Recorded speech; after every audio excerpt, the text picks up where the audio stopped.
In 2009, the Tripartite Work Group on Older Workers recommended that the retirement age, or the RA, and reemployment age, or REA, be raised from the current 62 and 67 years to 65 and 70 years, respectively, by 2030. The recommendations were accepted, and we will take the first steps towards achieving this by raising the RA, the retirement age, to 63, and the REA, or the reemployment age, to 68 from July next year. Notwithstanding this, MOM encourages all employers to exceed the prevailing statutory retirement age and re-employment age where possible. And we support their efforts through targeted schemes. We offer the senior worker early adopter grant to any employer that implements a higher retirement age or re-employment age as a company policy ahead of legislation.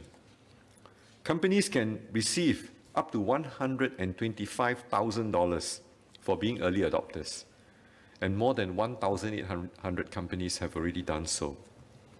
The public sector has also taken the lead to implement a higher retirement age and re-employment age ahead of legislation.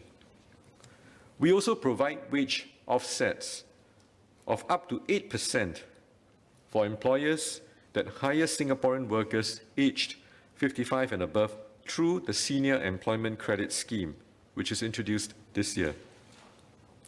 Under the Special Employment Credit Scheme that preceded this scheme, the government provided over $4.6 billion in payments since its inception in 2011. For new local hires aged 40 and above, the Jobs Growth Incentive also provides significant wage support of up to $54,000 per hire between September 2020 and September 2021 in eligible firms. And this is more than triple the support of up to $15,000 per non-mature hire. The government will continue to encourage all companies, whether or not they receive direct or indirect grant funding, to support the working life of senior workers, including raising their internal retirement and re-employment ages. If we cannot encourage all government-related organizations to move ahead, like the rest of the civil service, can we at least proactively work with some of them who are more ready?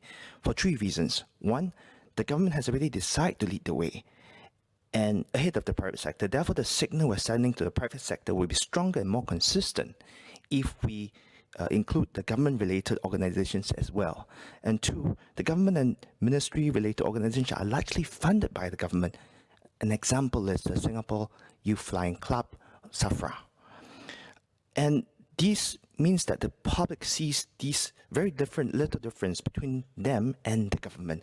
And the third of all is, given the COVID challenges to the private sector, I think it's important that the government and the government-related organizations are seen leading the way so that the rest of the private sector can be inspired to follow through.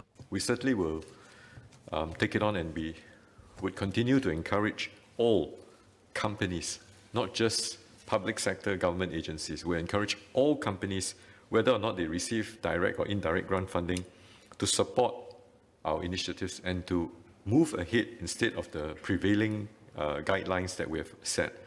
Having said that, I think one also has to appreciate some of the different agencies' constraints. Now, I am not privy to necessarily all the constraints, but I will take it, we will collectively at MOM take it to heart, Mr. Quek's suggestion, and certainly would encourage all companies, regardless of whether they are public or private sector, to move ahead. But taking into consideration certain constraints that each one of these agencies may face.